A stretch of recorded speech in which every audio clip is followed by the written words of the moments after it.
हकीम शहजाद और फलूए पाड़ इस वक्त सऊदीया में है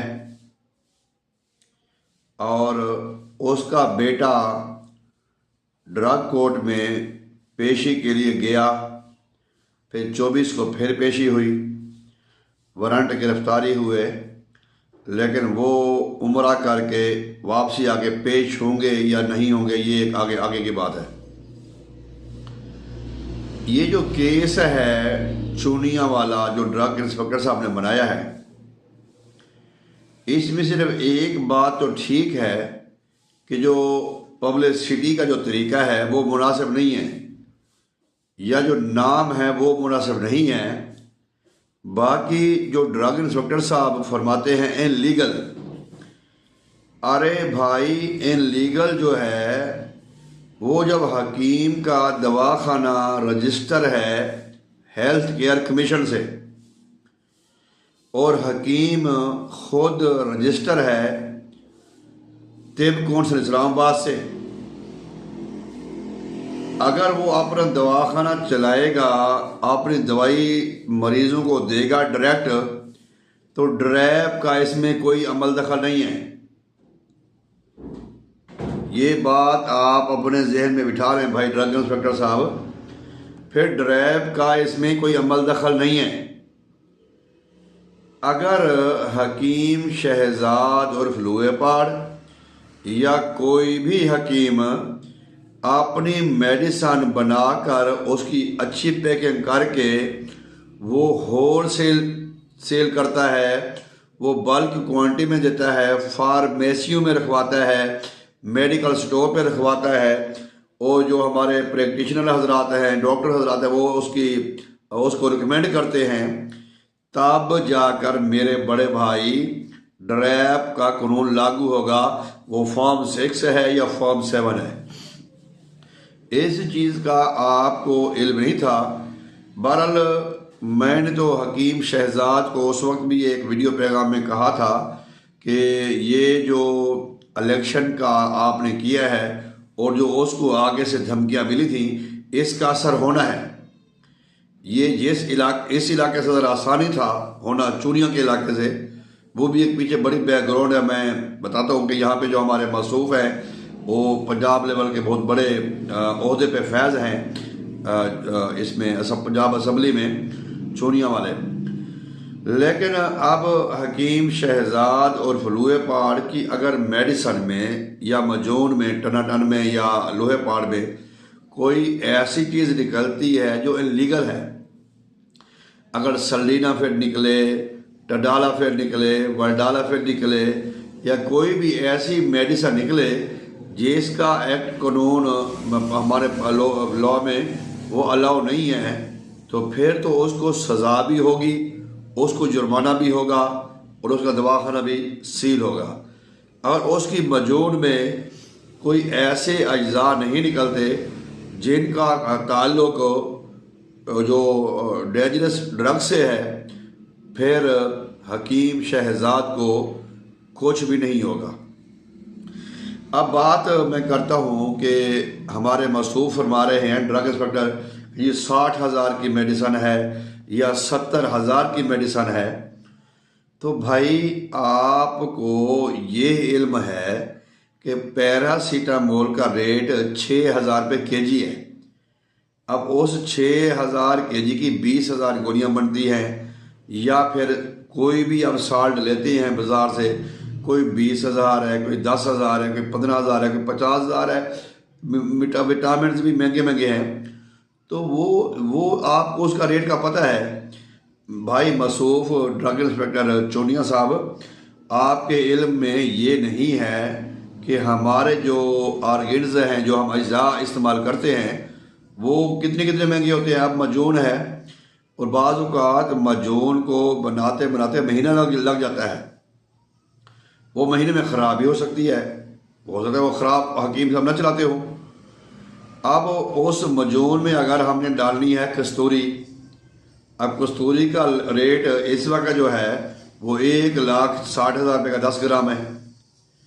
अगर हम उसमें डालेंगे एक्सट्रैक्ट ऑफ गोल्ड, सोने का कुश्ता डालेंगे, तो वो 2,60,000 रुपये का 10 ग्राम है।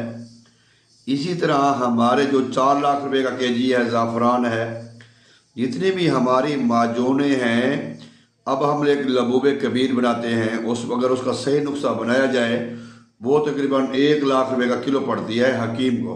वो सेल कितने में करेगा? 1.5 लाख में करेगा, 1,25,000 में करेगा। लिहाजा ये कानून तो आपका, ये जो कहना आपका, ये दुरुस्त नहीं है। बाकी बरकैफ जो आप फरमा रहे हैं ड्रग कोर्ट ने बुलाया होगी, फिर कुछ लोग कहते हैं जिन्होंने FIR ने रोक दिया, ऐसी बात बिल्कुल नहीं है। गलत अफवाह, गलत खबर फैलाना ये गुनाह है। सुनी सुनाई बात को भी आगे कर देना ये भी गुनाह है। बग़ैर तस्दीक के किसी को मुजरिम करार देना ये भी गुनाह है। ये मेरे मासूफ को, हमारे भाई ड्रग इंस्पेक्टर को पता होगा कि पाकिस्तान में ऐसे भी लोग हैं जिनको ड्रग कोर्ट ने, एंटी नारकोटिक्स जो इदारा है उन्होंने, और सुप्रीम कोर्ट ने, हाई कोर्ट ने मनशियात की फरोशी पे उम्र कैद दी, फिर वो बड़े बड़े ओहदों पे भी फैज़ हुए। ये किसको नहीं पता? ये पाकिस्तान है। अगर कोई हकीम, कोई मुआलिज होम्योपैथिक का वो अगर अपने नुस्खे बनाकर इस्तेमाल कर रहा है, आपने नुस्खे बनाकर इस्तेमाल करवा रहा है, उसको परमिशन दी है हेल्थ केयर कमीशन ने। हेल्थ केयर कमीशन 2 लाइसेंस जारी करता है। एक लाइसेंस उसका दवाखाना रजिस्टर है, दूसरा कि वो यहाँ पे अपने दवाखाने के लिए, मरीज़ों के लिए मेडिसिन बना सकता है। और 5 साल के बाद जो नेशनल काउंसिल फॉर तिब है वो भी रिन्यू करता है उसके डॉक्यूमेंट्स हकीम के। हकीम शहजाद और फलूहा पहाड़ की कुछ गलतियां हैं, खामियां हैं, FIA में भी हैं, अदालतों में भी हैं, लेकिन उसको भी ऐसा करना मुनासिब नहीं था। मैंने उसको पहले भी मिसाल दी थी 2-3 हकीमों की। ये अगर आप बिहाड़ी से मुल्तान जाते हैं या मुल्तान से बिहाड़ी जाते हैं तो रास्ते में रब राखा दरबार आता है। वो खुद बहुत बड़े हकीम थे, पै के हकीम थे, नामी ग्रामी हकीम थे। इसी तरह हकीमों में अल्लाह वाले पैदा हुए हैं, वलीउल्लाह भी हुए हैं। और पहले ये जो शोबा है तिब का, ये तिब नबवी हो या तिब यूनानी हो, ये एक मुक़द्दस और आला अरफा शोबा है। क्योंकि अल्लाह तबारक व तआला और अल्लाह के रसूल के बाद जो बीमार की जो उम्मीद होती है, एक उम्मीद की किरण होती है, वो एक हकीम होता है, मुआलिज होता है, डॉक्टर होता है या होमियो होता है, जो भी होता है, वो उसके बाद जाता है।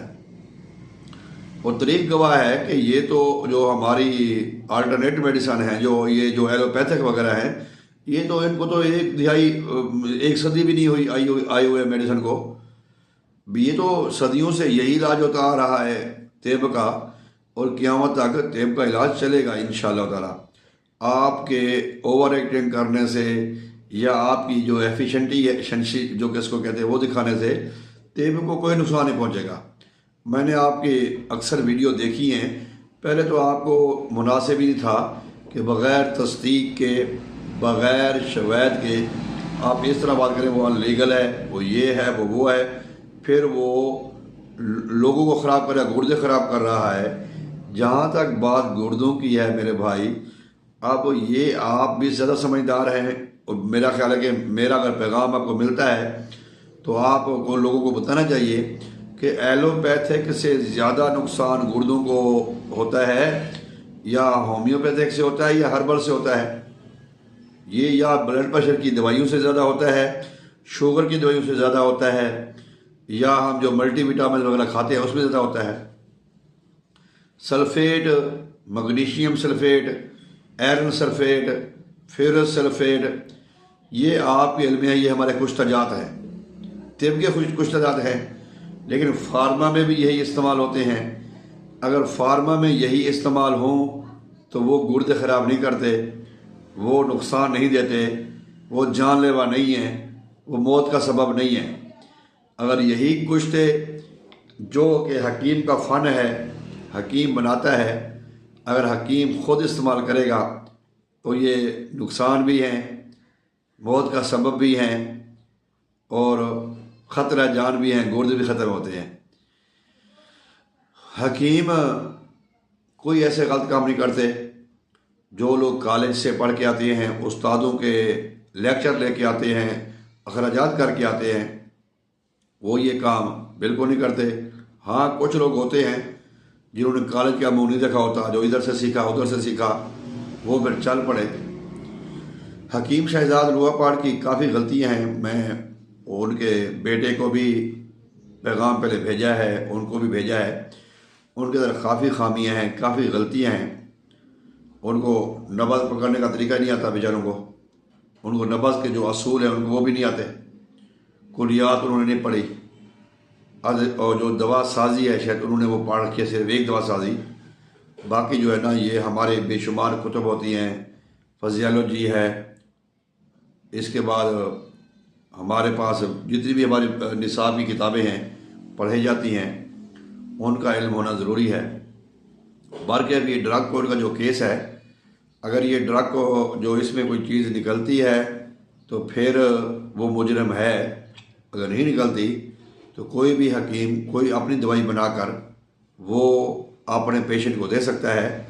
अगर वही दवाई वो मेडिकल स्टोर पर रखता है या फार्मेसी पे रखता है, फिर उसके लिए ख़तरा होगा। लिहाजा ड्रग इंस्पेक्टर चूनिया, ज़िला कसूर, आप अपनी ड्यूटी सर अंजाम दे रहे हैं। अल्लाह आपको भी सही समझ, तहम्मुल और बुर्दबारी नसीब फरमाए। ऐसे किसी के ऊपर इल्ज़ाम ना लगाएं कि ये हो गया, वो हो गया, इस तरह हो गया, उस तरह हो गया। आप ड्रग इंस्पेक्टर हैं चूनिया के। अब चूनिया में तकरीबन ज़्यादा भी नहीं तो 200 के करीब मेडिकल स्टोर होंगे। तो चूनिया है, तलवंडी है, ये फिर मगर ठीक मोड़ भी इसमें आता है, और भी दीगर इलाके हैं काफ़ी सारे, खानपुर है, फतेहपुर है। तो ड्रग इंस्पेक्टर आप चूनिया साहब, जो मेडिकल स्टोर हैं उसमें भी जो आप केस बना रहे हैं हकीम शहजाद के ऊपर कि उसमें ये होगा वो होगा, वो आपके हर मेडिकल स्टोर पे सेल होती है। ये नीचे दराज खोलते हैं, ये दे देते हैं कैप्सूल उठा के बंदे को। हर मेडिकल स्टोर पे ये चीज़ें सेल हो रही हैं, तो वहाँ पे तो आपका बस चलता नहीं है। एक चौथे ज़िले में आके आप कह रहे हैं ये झूठा है। हाँ, अगर झूठा है उसको सज़ा मिलनी चाहिए। हम पाकिस्तान के आइन और कानून का एहतराम करते हैं, अदालतों का एहतराम करते हैं, इदारों का एहतराम करते हैं, आपका भी एहतराम करते हैं जब तक आप हक़ के साथ खड़े हैं। उम्मीद है कि मेरी बात की आपको समझ आ गई होगी। अस्सलामु अलैकुम।